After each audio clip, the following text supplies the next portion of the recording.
Orang tuanya lapor sama saya suruh buat pengaduan. Biar kita proses, bisa kita tangkap, biar ada efek jerah, biar ada shock terapi. Karena nanti kita panggil orang tuanya juga.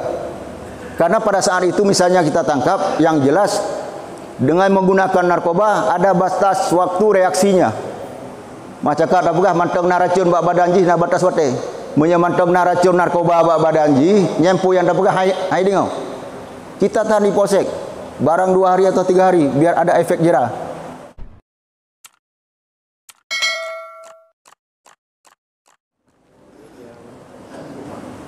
Bismillahirrahmanirrahim. Assalamualaikum warahmatullahi wabarakatuh. Alhamdulillah, alhamdulillahilladzi hadana li hadza wa ma kunna linahtadiya laula an hadana Allah.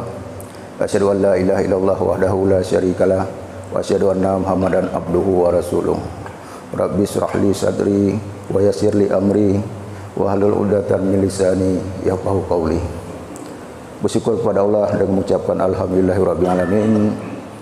Pada subuh yang berbahagia ini, atas rahmat Allah kita masih diberi kesehatan, kekuatan serta kesempatan sehingga kita bisa hadir di subuh yang berbahagia ini dalam rangka gerakan pemuda subuh yang selalu kita laksanakan setiap Sabtu, mengelilingi atau mengunjungi masjid yang ada di Kota Lusmoy. Mungkin kok yang di Aceh Utara baru Masjid Bayu sama Masjid Dewantara yang pernah kita kunjungi. Selawat beriring salam, mari sama-sama kita sajikan ke pangkuan ala Nabi Muhammad sallallahu alaihi wasallam beserta keluarga dan sahabat beliau sekalian dengan mengucapkan Allahumma shalli ala sayyidina Muhammad wa ala ali sayyidina Muhammad. Yang terhormat dan yang kami muliakan Imam Syekh Masjid Baitur Rahim Tumbai beserta BKI Masjid dan seluruh pengurus masjid. Yang kami hormati Kadin GPS, SMS, SMI, dan Bapak Ibu sekalian yang hadir pada subuh yang berbahagia ini, yang tidak bisa saya sebutkan satu persatu yang saya hormati. Baik, pada kesempatan ini merupakan GPS yang ke-297. Ini GPS, ini gerakan pemuda subuh. Gerakan pemuda subuh yang segianya yang banyak ini anak muda. Tapi bisa kita lihat saat ini anak muda juga, anak muda tahun 60-an sama 70-an. Tapi artinya kami selaku orang tua, selaku senior, kami tetap menghadiri, tetap setiap saat, setiap Sabtu meramaikan gerakan pemuda subuh. Walaupun syiar muhibah subuh dilaksanakan hari Minggu, tapi kami tetap meramaikan. Bisa Bapak Ibu lihat sendiri berapa orang yang anak muda saat ini yang ikut gerakan pemuda subuh. Rata-rata orang tua semua. Ini sangat memprihatinkan. Saya selaku Kapolsek Bandar Sakti, mungkin Bapak Ibu pernah mendengarkan, pernah membaca di media sosial, pernah melihat berapa banyak anak muda yang usia sekolah, usia SMP, SMA yang ketangkap akibat menggunakan lem, akibat menggunakan narkoba, melakukan tawuran. Ini sangat menyedihkan anak-anak usia SMP dan SMA. Ini kemarin baru kami tangkap lagi. Anak-anak lagi pakai lem. 6 orang kami amankan ke polsek. Satu malam kami amankan di polsek, besok kita panggil orang tuanya. Kita melakukan pembinaan. Hari ini kita tangkap, besok sore kita lepaskan. Mereka yang 6 orang itu akibat isap lem cap kambing itu masih belum sadar. Sore kita tanya ini, jawab itu, masih bengong. Jadi seandainya ini terjadi kepada anak-anak kita, ini akan hancur masa depannya. Ini kadang-kadang orang tua tidak tahu apa tingkah laku anaknya yang di luar. Begitu kita kasih tahu sama orang tuanya, kepala desa untuk membuat pernyataan untuk mengembalikan anak ini kepada keluarganya, orang tuanya menangis, tidak menyangka bahwa anaknya melakukan hal demikian. Memang sekolah, pagi berangkat ke sekolah, habis maghrib ngaji, tapi di luar pergaulan itu tidak diawasi oleh orang tuanya. Ini terus terang, ini bom waktu bagi kita semua. Mungkin anak-anak yang sekarang ini, yang GPS ini, begitu suara azan di masjid, ada reaksi kepingin cepat-cepat ke masjid.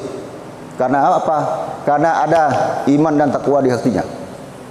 Tapi seandainya ini tidak kita tanam dari sekarang, 10 tahun yang akan datang, 15 tahun, 20 tahun yang akan datang, ini parti kita yang sudah tua-tua ini bisa ke masjid, nanti suara azan pun tidak ada respon, tidak ada yang mau pergi ke masjid. Ini sangat kita sayangkan.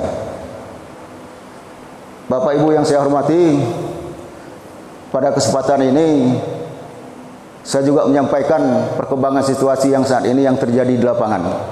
Mungkin kok sejarah-sejarah, cerita-cerita itu banyak ustadz yang menyampaikan. Tapi setiap tahun kita perkembangan zaman berubah. Jadi kadang-kadang kita melakukan kebaikan, terus terang kita melakukan gerakan pemuda subuh, syiar muhibah subuh, dengan kita viralkan di media sosial. Ini ada orang juga yang, apa tuh syiar muhibah subuh? Apa gerakan pemuda subuh? Dalam melakukan ibadah ria, dalam melakukan ibadah sombong, selalu memviralkan. Ini sebenarnya teknologi yang sekarang ini, dengan adanya media sosial, adanya kamera di mana-mana.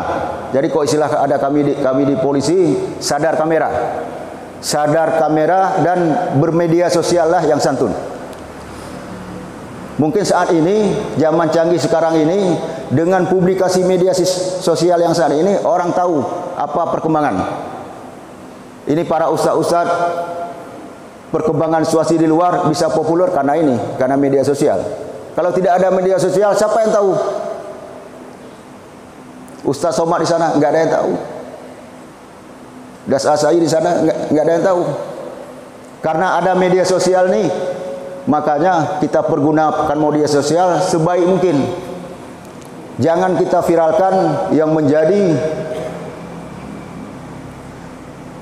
permasalahan di masyarakat, yang tidak sesuai, yang kira-kira bisa menimbulkan kerusuhan. Jangan.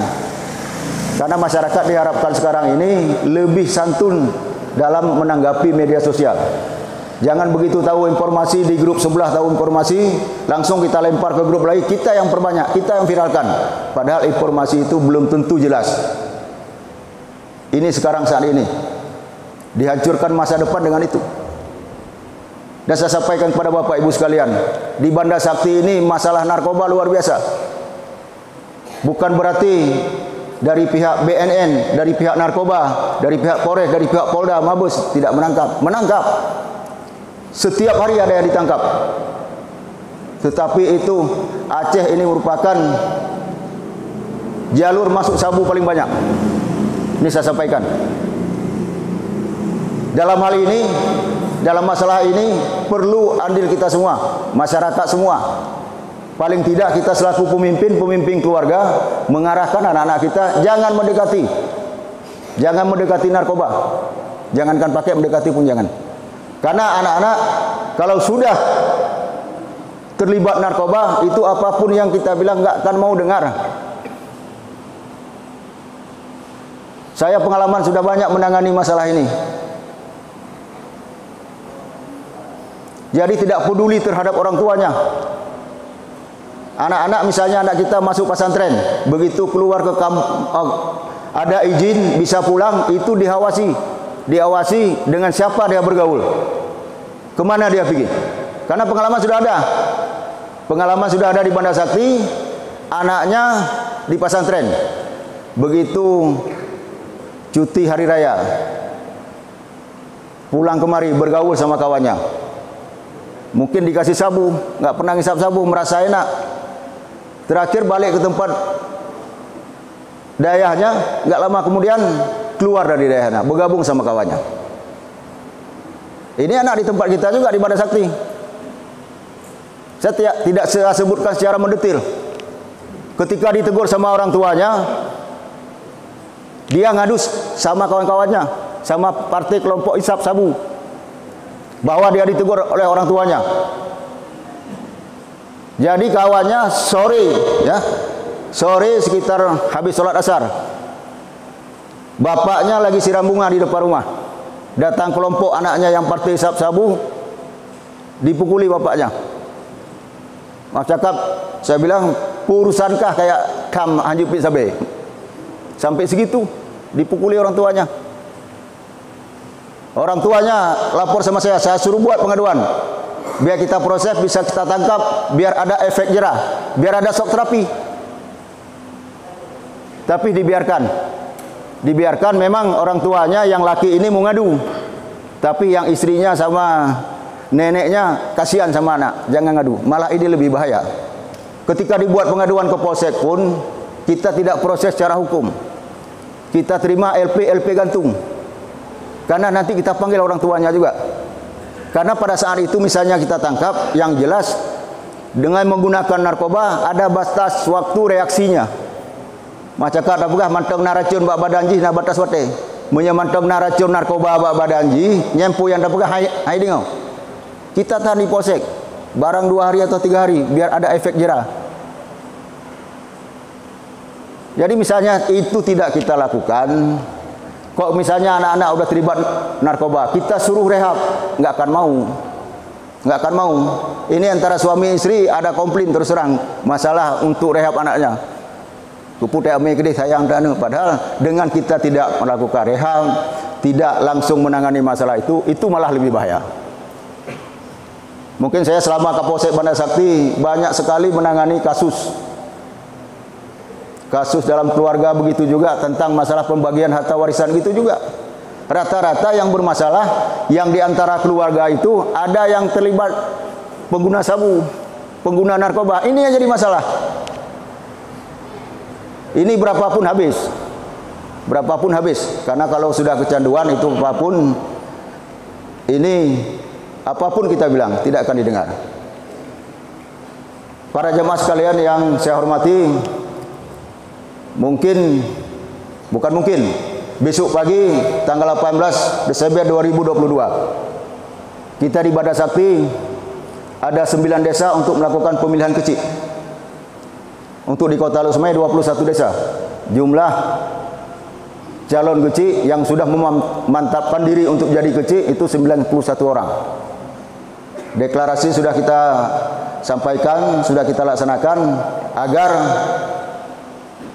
melakukan pilkades damai. Ini setiap melakukan visi misi saya berusaha hadir.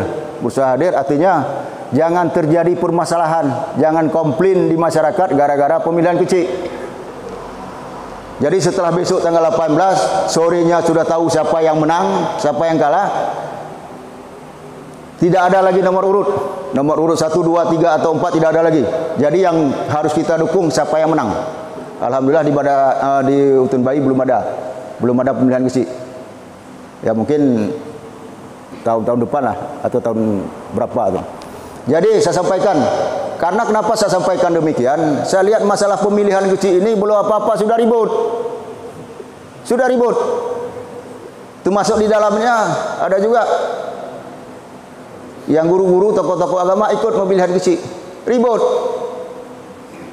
Ini yang perlu saya sampaikan. Jadi siapapun yang terpilih nanti kita harus dukung. Jangan berpikir istilahnya dengan ada jabatan kecil ataupun saya jabatan Kapolsek lah. Jangan merasa ini sebuah nikmat, sebuah fasilitas yang diberikan kepada kita. Ini salah kalau pemikiran dengan adanya jabatan merupakan nikmat, adanya fasilitas, adanya kehormatan di situ. Ini kalau ini berpikir yang jelas dalam kampanye aja itu menghalalkan segala cara. Kita begitu ada jabatan, ini merupakan amanah yang diberikan oleh Allah, tanggung jawab diberikan oleh Allah, dan ujian. Karena dengan kita pemimpin, kita punya jabatan, bisa mengajak untuk kebaikan, lebih didengar. Terus terang. Ya, contohnya, misalnya wali kota hadir di sini, 1 orang wali kota, yang jelas yang anak buahnya di belakang pasti ikut. Pak Dandim hadir di sini, anak buahnya pasti ikut mengajak untuk kebaikan.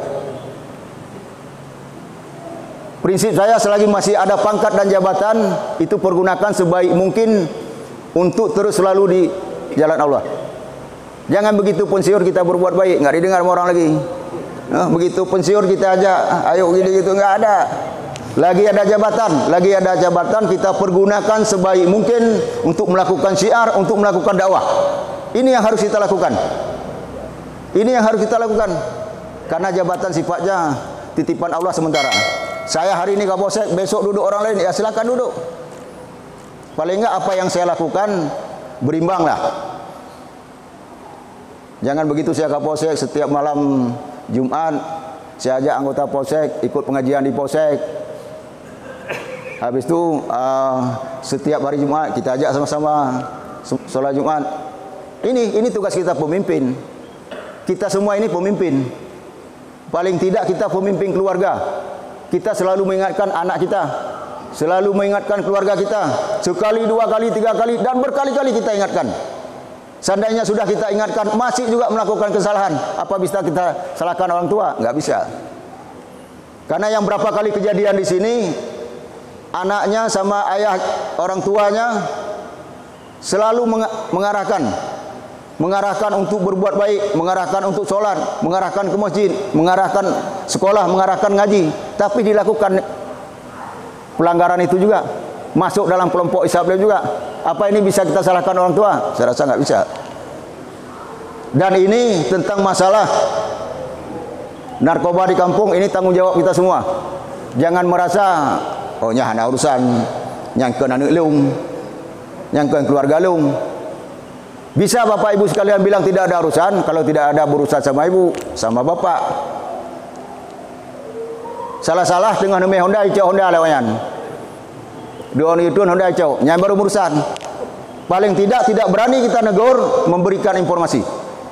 Memang kita tegur nggak berani sekarang. Kelompok yang partai-partai yang jual-jual itu udah solid kelompoknya. Mungkin kok ditegur sama Tengku Imum tegur, sama kecil tegur, kecil Tengku Imum diteror. Rumah-rumah hero mungkin. Laporkan kepada kami, kami berusaha semaksimal mungkin. Ya, berusaha semaksimal mungkin. Selama saya Kapolsek Banda Sakti, insya Allah banyak perkara yang kita selesaikan restorasi justice, penyelesaian di kampung, apalagi ada 18 kanun kampung. Kecuali yang sudah parah. Yang sudah parah, sudah berbuat salah, ngancam yang punya rumah lagi, nah, itu siap-siap, itu nggak ada ampun. Jadi kenapa saya sampaikan demikian? Karena memang situasi di lapangan saat ini sangat memprihatinkan, sangat memprihatinkan. Jadi untuk penegakan syariat Islam memang harus WH sama Satpol PP harus aktif, Kami TNI Polri membackup dari belakang. Ada informasi dari masyarakat, jam-jam 2 malam kafe masih buka, masih laki sama perempuan yang bukan muhrim masih di situ, kami laporkan ke WH, ke Satpol PP. Mereka yang menindaklanjuti. Jadi mungkin ini bisa sampaikan dalam waktu yang singkat ini. Lebih kurang saya mohon maaf.